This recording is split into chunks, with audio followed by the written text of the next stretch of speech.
My name is Hannah, and this is my beauty budget.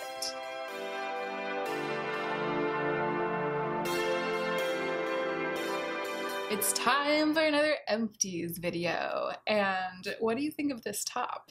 Do you recognize it? Because it used to be black and white, and I've worn it in a bunch of videos. It was a black and white top, and it was quite long, and then earlier this year I cropped it. I cut it off at the waist like this because I don't know, I feel like that long, because I have a really long waist and I have rather big hips compared to my waist size, those long tops that kind of hit right at, you know what it does? It kind of hits right at the part where my leg starts to widen, and it's just not flattering. I know that those long length tops that kind of cover your butt that are more fitted, they work for a lot of people, but I just wanted it to be a crop.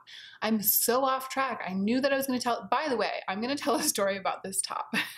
If you don't care, if you just are here for the empties, I'll put the timestamp right at the top of the description box down below.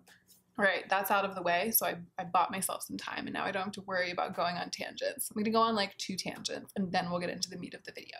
After I cropped it, I loved this top. I love that it's long sleeve, but it's kind of thick, but it's cotton, so it's not too hot. It's the perfect in between. I was wearing it like first thing out of the wash, even though it's really old. It's got like a hole, it's got 2 holes in it that are just from wear, like little holes. It was just like the perfect, slightly worn black and white cropped top. The fact that I cut it myself and it's starting to roll up at the edge, I really liked that because you could see that it was loved on. It felt kind of vintage, but it was vintage because I've had it for so long and I'm so old. And I guess I'm really into that. So I was crushed several weeks ago when I got a curry stain on it and it didn't come out in the wash. I tried, I put like stuff on it. It didn't come out. It was in the front right here and it was quite noticeable. It was on, you know, it was black and white, so the white part was very stained, and I was like, no, because I could have relegated it to like sleepwear, and I do sometimes sleep in this top, but I just found it so useful with my wardrobe. So I dug out some packets of dye. You know, I have a clothing business, and so most of what I have for my business, fabric, thread, the staples, I buy it and use it, buy it and use it. But then there's like a box or 2 of just stuff that I purchased at one time or another for the business that I never ended up using up. So I dug through that box and I found a packet of dye, like I think it's called iDye, like iPhone, you know, like an iPod, but iDye. Not like I die, but like iDye. You just put it in the washing machine and wash the stuff with it with some salt with natural fibers or vinegar, depending on what the fibers are. I put salt. This is a long story, I'm sorry. Hopefully you care. Many of you care. On Instagram, you were like, tell us how you did it. So I'm telling you, I put it in with some dye. It was called ochre, maybe even soft ochre. I feel like this is not soft. I feel like this is very bright yellow, but apparently it was supposed to be ochre. And I think it's too bright. I don't think I'm going to keep it like this. I have another dye packet in chestnut, which is like a warm brown. Eventually I'm going to do a dye wash of chestnut, and I'll probably throw this into that dye wash and just see how it comes out as kind of like an ochre chestnut. Probably more chestnut because the chestnut will overwhelm the ochre. I just feel like that I look a little bit too much like a bumblebee. And actually, when I first tried this on, I thought to myself, I was like, Joe is going to make fun of me for looking like a bumblebee. When I put it on, he's going to say something about me being a bumblebee. And he was right there. So I turned to him and I was like, I just want you to know I'm fully prepared for you to make fun of me looking like a bumblebee on the first day that I like wear this to work. So just like, let's clear the air. You know it's going to happen. I know it's going to happen. We both know it's going to happen. It's fine. I wanted to like jump the gun a little bit. So a couple days later, I put it on and I went to work, and he was like, I'm starting to get he was like, I'm starting to get a craving for some Honey Nut Cheerios. I don't know where it's coming from. And I was like, have you been planning that joke this whole time? He was like, no, it's just this weird craving that came over me. I don't know why. I kind of want some Honey Nut Cheerios. Anyway, besides the bumblebee, the other thing that it kind of looks like is it looks very Halloween. It looks kind of like ragamuffin. It was like Nightmare Before Christmas Halloween pumpkin ragamuffin. And I am going, you guys, get ready for this announcement, to Disneyland with a friend casually. Who does that? Not me. I've never casually been to Disneyland. I've only ever been with my sister, and it's always been like this big production, which has only happened twice. But I have a friend in LA who really loves Disneyland. Like, she used to work for Disney. She's a total Disney devotee, and I've always wanted to go with her, and we just decided to do it. I've been feeling, despite appearances, I tend to really perk up with my film when I film. I've been having some downs lately. Like, I've just been struggling. I've been on the struggle bus a little bit. I've been going through the gigs, not in any way that's like super dramatic that I need to like report about on my channel or anything, maybe in my check-in, but it's just been one of those, you know, it's been one of those strings of weeks where I've been going through the gigs a little bit, just sort of inexplicable. I just felt like it was a great time to plan a trip to Disneyland. So we're going next weekend, and my friend is all excited because the Halloween decorations are up, and she was like, we have to dress like Halloween-y. In fact, her text said, I'm going to dress like a candy corn. So I was thinking I might wear this top and maybe my like faux leather black leggings and then like really glittery gothy eyes or something. We'll see. I'll take some pictures. I'll do some gramming while I'm at Disneyland. So follow me on Instagram if you want to know how it goes down. Anyway, I'm definitely not going to re-dye this shirt before that trip to Disneyland. It's the only thing I have that's really Halloween-y. Although my friend did say she has like a box full of Halloween outfits, so I might end up wearing something else. She said we could go as matching witches, and then I was like, didn't you say you were going as a candy corn? If you thought that the stories about the time that I dyed this shirt were over, you were wrong, because I want to tell you one more thing. So remember Linen Fox? I purchased a pair of really wide leg black linen culottes from them. It's this little company in Lithuania that hand makes linen clothing, and I love them so much that I decided to buy a second pair of pants with my budget a couple months ago, and I bought them in this gorgeous kind of soft peachy pink color. So that package finally arrives. It finally arrived. It takes Linen Fox a long time to send their clothes because they make everything, it's like a first come first serve basis. So when you order, your order gets placed in the queue, and it often will take them like over a month to actually make it and send it to you. So that's fine. I knew I was getting into that when I ordered it, and I understand why. It's because the business is so small. So I ordered those pants. They came, and Linen Fox included another pair of pants in the package for me as a gift because they had seen my YouTube video and they were like, thank you so much for talking about us on YouTube, blah, blah, blah.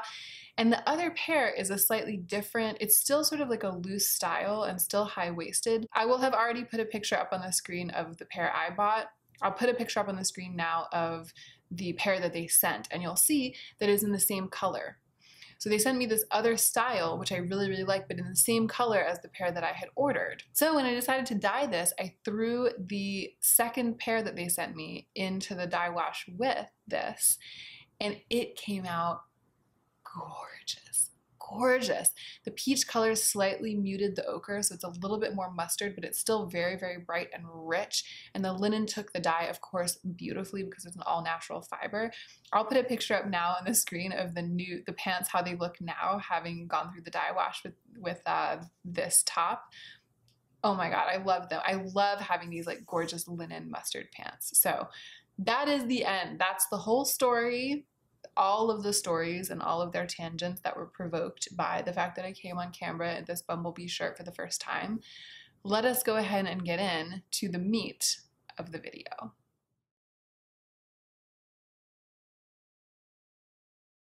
All right, it's my empties video. I have one hair care product, a bunch of skincare products, and 2 makeup products to talk about this month. This is a little, I guess it's like a deluxe sample size of a Christophe Robin cleansing volumizing paste. So it's a shampoo technically, or it serves in lieu of a shampoo. This was sent to me by my friend Daisy, who also has a YouTube channel. I'll link her in the cards right now. It says cleansing volumizing paste with pure Rasool clay and rose extract. So it smells like rose, beautiful, you know, lovely, rich rose scent. And it's basically a very, very dry paste-like shampoo with a lot of grit in it. And I think it was salt, the grit. Sugar. So the first ingredient is Moroccan lava clay, and the second ingredient is sucrose. So it was really a lot of clay and sugar and mixed together with all of the rest of the ingredients, which are sort of, you know, cleansing ingredients. I loved it. I loved it. I know Christophe Robin is a very expensive brand, and I have a lot of other shampoo products. I'm not going to go buy this, even though I actually kind of loved it more than any of the other shampoos that I've tried. Although I don't know if I could say that it was more volumizing after the fact than my original beloved IGK 1995. I think that probably still takes the cake in terms of volume after washing, but it did a similar thing, and it's like a very luxe version. Well, IGK is also expensive, but you know, it felt very luxe and special, and Daisy knows me so well. Like, this is the exact kind of hair product that I absolutely love, a volumizing, texturizing shampoo. So I got actually several uses out of this little one because a little went quite a long way. It would take some of the paste out and emulsify it a little bit with water, work it into my roots, and then kind of let it sit in there and let the clay and what turns out to have been sugar, big sugar particles, like do their thing in terms of adhering to the roots of the hair, volumizing, and then, you know, washing it through and scrubbing it through, rinsing it through also cleansed the hair. And it did give me volume afterwards, and it was a very luxe experience using it. So that is a super cool product to know about. I was about to say that shampoo, I mean, it's the definition of a short-term staple, but for me, because I only wash my hair roughly once a week, it tends to last a really, really long time. So it's the kind of thing that within reason I would be willing to spend a little bit more on, all things being equal. But again, I don't care enough about my shampoo being a certain kind of way for me to actually go buying one when I still have some left over. I think I might even still have a shampoo from my no-buy year that Joe has been using sporadically. Joe almost never washes his hair.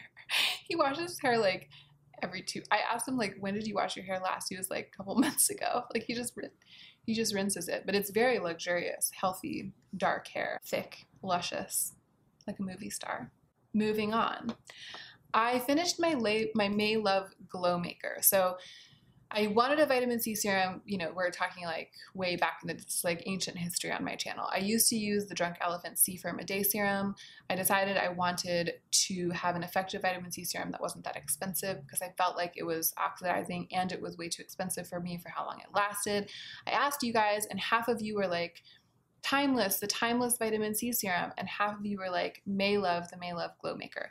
So I tried the one from Timeless and I loved it. I loved it, and it was about $23. I had a code and maybe free shipping, or it was with shipping, discounted shipping, I can't remember. It came out to about $23. It lasted a long time. It was brilliant. I loved it so much that I almost ordered it again, but I was like, I should be like a good beauty guru and do my research and compare them. So I ordered the May Love Glow Maker. It was closer to $30, and it's much more luxurious in packaging. The feel of it is more luxurious, even the smell, and it's just less intense. It's a bit milder. If you have sensitive skin and you want a strong, good, well-formulated, less expensive vitamin C serum, I would recommend this one. But I don't really have sensitive skin, and I really like that slightly more aggressive feeling of the one from Timeless. And I do think the one from Timeless is slightly more aggressive. I think it has a slightly higher percentage. This one, it just feels like the edge has been taken off a little bit. And I used this like there was no tomorrow because, to be totally honest, I wasn't going to buy the one from Timeless while I still had this one because they serve the same purpose, but I rushed through it because I was so all about repurchasing the one from Timeless and getting back to having that in my routine. So I used this morning and night. I usually only use my vitamin C serum in the morning. What I do is I wake up usually with some residue of the night's skincare on my face. I go to the bathroom and I rinse it with water. I emulsify it and rinse it off really well, pat dry with a clean cloth, and then I immediately put 6 to 8 drops of the vitamin C serum straight from the fridge, because I keep it in the fridge where it's very dark and cool, not exposed to lighter air. So I leave the bathroom with my clean, dry face. I don't let my face stay just damp and drying for any length of time, because the evaporating water from the skin can really dry it out, can like pull moisture out of the skin. So as soon as I dry my face off with a clean cloth, I immediately go to the fridge, open it, and I put the 6 or 8 drops and I tap it into my skin. So I'd been doing that with the one from Timeless, and it lasted so long. I mean, it's September now. It might have lasted 6. Some of you will maybe remember. I should remember, but I don't, because I kept track of it at the time. In any case, the cost-benefit analysis was you know, beautiful. But this one I really rushed through. I doubled how much I used it because I used it morning and night. And I also used a little bit more, to be frank, at a time. I just used it, I slathered it on. But before I got to the end of it, I went to BeautyCon and I went to the Timeless booth. They had a booth there and I met not the owner of Timeless, who I do hope I get to meet someday because she just seems so awesome. And I love everything that I've learned about that company. It's so ethical, so grounded, so cool, high quality products, such good prices. I just really, really, really like Timeless. It's like, to me, a top-notch indie skincare brand. But I met, I think the like coordinator, she's like the social media coordinator, one of the sort of main coordinators of the brand. And we got to talking, we talked for a long time. I talked to her about how I compared the two and how I loved the one from Timeless so much more. And she ended up giving me one of the Timeless vitamin C serums and a couple of other products that I've been trying. Everything is so impressive. The hyaluronic acid serum, one is like a spray. Actually, this is a great product. It's a hyaluronic acid toner spray that you can also use as a setting spray, but it also has Matrixyl 3000 in it, which is the peptide that's in my Erin's Faces sunscreen that I really, really like as a peptide. So this is, you know, she gave me a couple products, demoed a couple products, and I was so grateful. And so I have had the one from Timeless sitting in my fridge in its box waiting for this to be used up. And so I was like even more incentivized to get through it. I didn't dislike it. I mean, I hope I've made that clear. If the Timeless one had never crossed my path, this would be by far the best vitamin C serum for its price that I've ever tried, and maybe the best one that I've ever tried. It's excellent. Excellent. It's active. It does its job. I think that my skin probably really benefited from the fact that I was using it so often, so much, morning and night. I won't be doing that with one from Timeless. I'll be preserving it like I did before, just using 6 or 8 drops every morning. But my experiment is over. This is now empty. I do like it, and I would recommend it to some people instead of the one from Timeless, but for me, it is second string.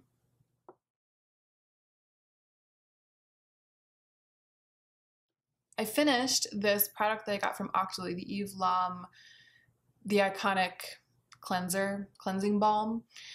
I would not buy this because I don't spend this amount on cleansing products. It's very expensive. It's like $64 or something. I would not buy this. I'm definitely looking to spend drugstore prices on cleansing products because they don't have the like deep effect on your skin that serums and oils do. They just wash down the drain. So I feel like the cleansing products are just designed to perform a task rather than to actually nourish the skin. And so I just want one that performs the task. And there are many at such decent price points that it's silly for me in my life with my budget to spend this much. But I was happy to try it for free and to be able to report back about it. I like it because it emulsifies. I've been trying a number of different kinds of cleansing oils and balms that have kind of floated across my path. Some of them are awful. I've talked about some of them on here that are awful before. Some of them work really, really well, but don't emulsify with water, meaning that you have to, like, you put the oil all over, it takes off the makeup, it takes, you know, it gets all of the makeup off of your skin, but then when you put water, the oil like resists water and it like beads up on your hands. And the only way to get all of the oil and the makeup that it now contains off of your skin is to use like a really hot, damp washcloth and wipe it off, or to go in on top of the oil with your second cleanse and let the soap cut the grease. But I feel like that's like kind of defeating the purpose of the second cleanse. When I do that, then sometimes I feel like I need to cleanse again with my second cleanser, because what I want is for the oil or balm to wash away all of the product, and then the second cleanse to go in and cleanse my actual skin underneath it. They're fine, the ones that perform that way, but they're not my favorite. This, however, when you mix a little water into it, it becomes really rich and milky. It doesn't quite lather, but it becomes rich and milky, and then water will rinse all of it away. So this to me is very high performing. It was a luxurious experience to use it. I was sad when it was empty, but I'm not gonna buy it. All right, I used so many sheet masks since my last empties video, you guys. So many sheet masks. It was partly because my skin has gone through the gigs. I should have mentioned this towards the beginning of the video. I guess this is the proper moment at which to mention it. I had two things happen to my skin this month that almost never happen. One, I over exfoliated at some point. My skin is pretty hardy when it comes to acids. And when I say over exfoliated, I mean chemically, but I think there was also some physical exfoliant that had a hand in what happened. So I'm pretty aggressive when it comes to chemical exfoliants. I'll sometimes layer like the lotion P50 first onto my skin, and then some oils and serums, and then good genes on top, which people say, like most people would say never to do that. I would say not to do that if I was filming a video about a skincare routine, because my skin has been, pretty accustomed to acids now for years and years and years. And sometimes like when I can kind of tell that there's just a lot of dead skin and that my products are having a hard time turning those cells over, sometimes I'll really go ham. But I think what happened this month was that I got into a place where I was like, my skin needs to be exfoliated. I need to like do a little more. And I kind of indiscriminately started like really going at it with physical exfoliants that I had, really going at it with different kinds of acids, and just kind of not paying attention. I was just kind of like, I really got to get this dead skin off. And all of a sudden it switched, and I think that I disrupted the barrier of my skin. I think that I kind of like threw the pH out of whack and over exfoliated at the same time. And suddenly my skin became very dry, but also sort of shiny and bald underneath the patches that were dry. And I looked like 10 years older at close range. It was really red and raw, and so I was trying to put makeup over it to cover it up, and any kind of makeup, even like my tried and true concealers, my best makeup, I mean, I only have like 2 kinds of concealer, but you know what I mean, my tried and true, like no makeup looks like skin makeup, because that's always what I use. Anything that I put on top of it just looked like really, really, really cakey and bad and crinkly. It was actually kind of a good reminder to me of the fact that different makeup looks really different on different skins, and the condition in which your skin is on any given day really dictates how the makeup is going to look on top of it. It kind of drove home to me, reminded me how incredibly important skincare is, and how for me it's really skincare first, makeup second. I mean, I was like, whoa.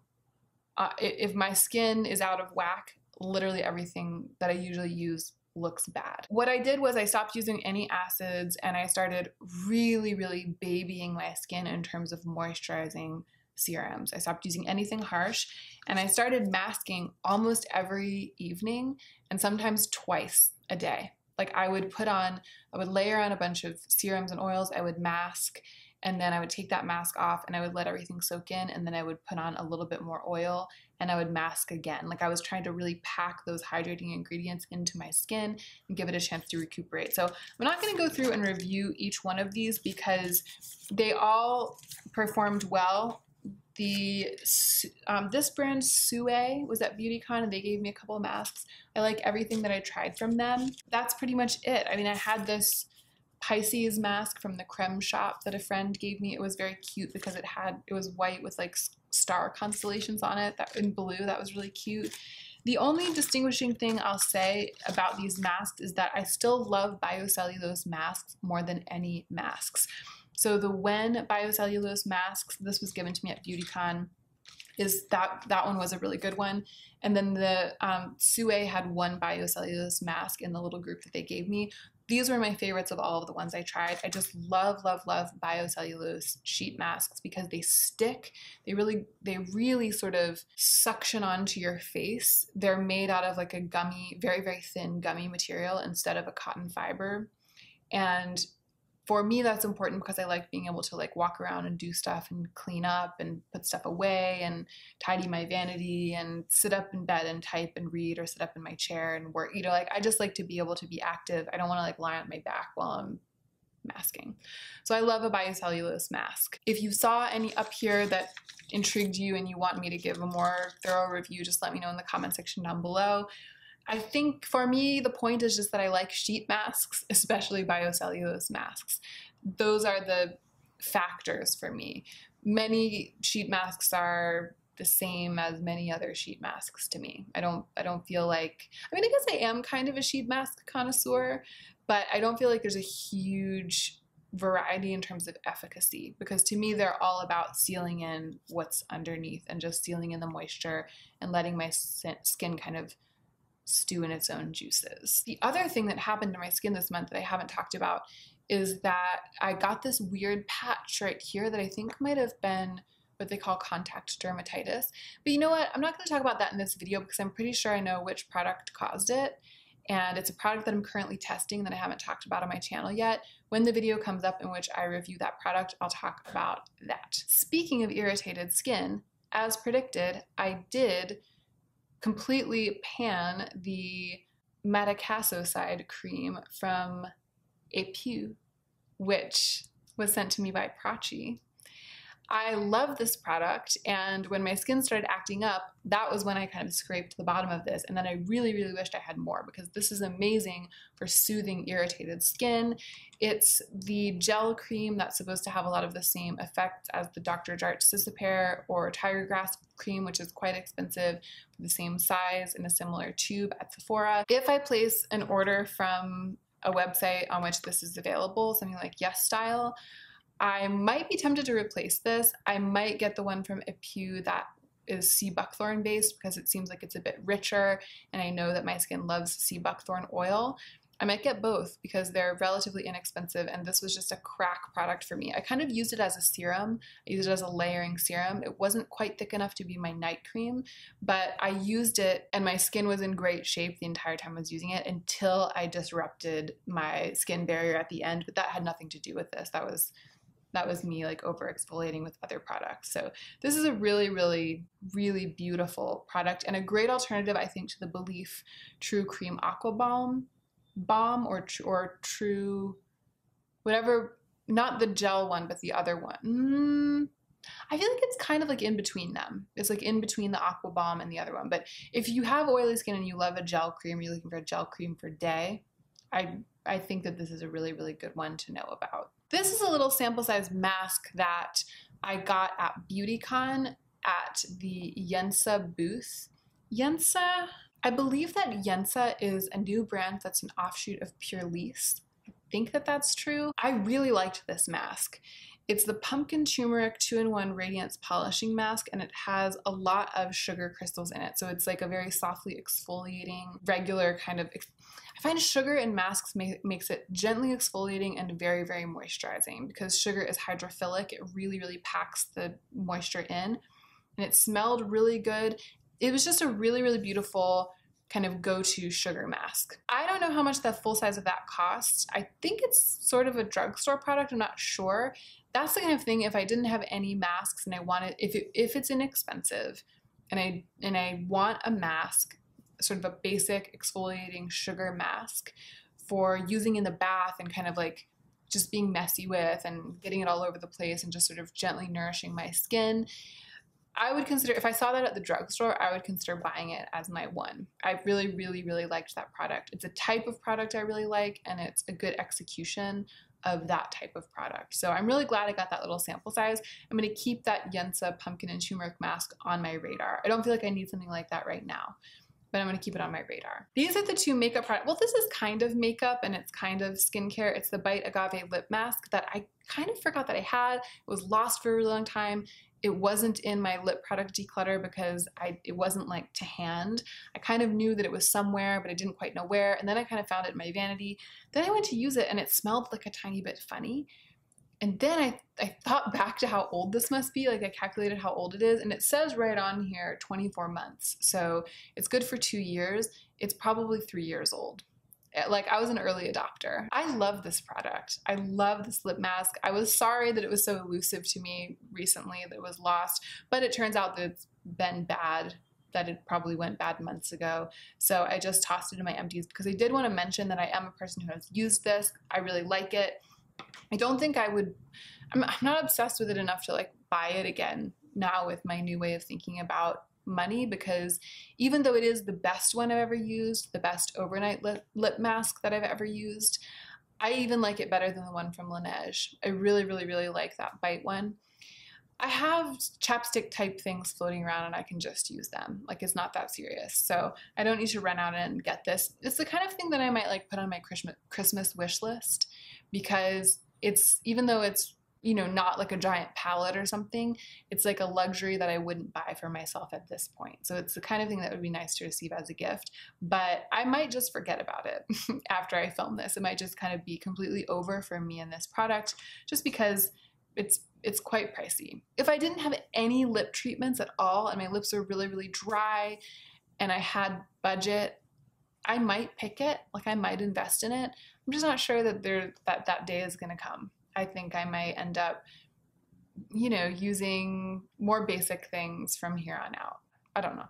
I feel like Goodnight Sweet Prince by Agave lip mask. That's how I feel. And then the last thing that kicked the bucket this month is the ColourPop Brow Boss. And I was all like, I don't need like brow bosses.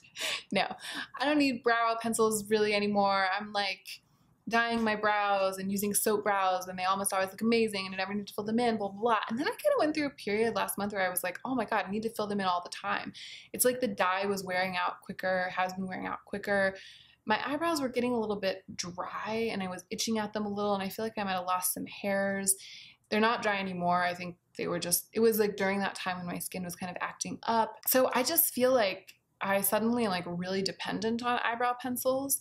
And I have one, a little brow marker that was given to me, I think by the Revlon people at BeautyCon, and I've been using it, but it doesn't really play very well with soap brows because it's a marker. So the soap like immediately clogs the marker. Because what I like to do is put the soap in my brows first and get their shape and then see where the holes are and go in and fill them in. And the reason I like the Brow Boss from ColourPop is that it's kind of waxy. So the waxiness of the pencil kind of melds with the waxiness of the soap and they work together. They're like the same consistency. They don't fight each other.